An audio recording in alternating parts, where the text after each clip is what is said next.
Some truths live in the shadows of men's minds, unspoken, yet felt in every glance they cast toward certain women. They will not admit them out loud because to speak them would mean to confess how much power the feminine truly holds.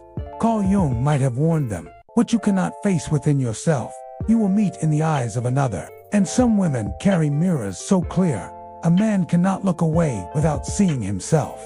She moves through the room as though she owes it nothing, yet the air shifts around her. No desperate smile, no calculated performance, only presence. Rooted, unhurried, whole. It is not what she gives that pulls him closer, it's what she does not give away. Men will never say it, but the feminine that is unmoved by their approval is the one they cannot forget. For in her, he meets the anima, his own unlived tenderness. The softness he fears will unmake him. And the more he tries to contain her in his mind, the more she expands beyond his reach. He tells himself it is her beauty. But beauty alone cannot do this. It is something deeper, the way her silence feels like an invitation and a challenge all at once. In her stillness, she is both question and answer. He will not tell you that this unsettles him, that it calls up memories of every part of himself he has buried. Because to admit that would be to admit she sees him clearer than he sees himself. Soon, his admiration twists into unease. For every man who meets such a woman must also meet his shadow. She does not shield him from it. She lets the reflection stand. Jung would call it projection.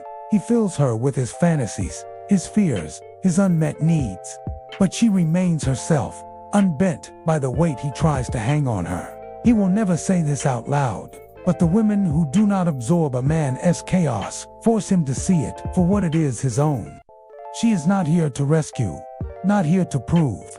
She is the mountain still, unyielding, watching the storms of his emotions crash and dissolve against her. And the truth he will not voice is that he craves this stability almost as much as he resents it, for it reminds him that his restlessness is his to master, not hers to soothe. There comes a moment when he tries to provoke her. A delayed reply, a withdrawn gaze, a test to see if she will reach for him. But she does not. She is not playing to keep him. She is living to keep herself. This is the truth he will never confess. A man's obsession is often born the moment he realizes he cannot control her attention. In quiet hours, when no one is watching, he replays her words, her pauses, her absence. What he misses is not ownership, it is the part of himself she awakened. And though he will not admit it, he knows. She has changed the way he sees women, the way he sees the desire, the way he sees himself. She, however, measures nothing by how deeply she has moved him. Since she knows that being unforgettable is not the same as being free. Obsession is not love, it is longing without understanding. And the woman who understands herself will not stay to be the container for another's unfinished work. One evening, without announcement, she will leave the space they share physically or emotionally, and he will feel the hollow she leaves behind, not because she was his, but because she showed him the part of himself he had never dared to meet. And in that absence, he will either collapse or grow. For the woman who walks away in silence isn't weak, she simply sees more.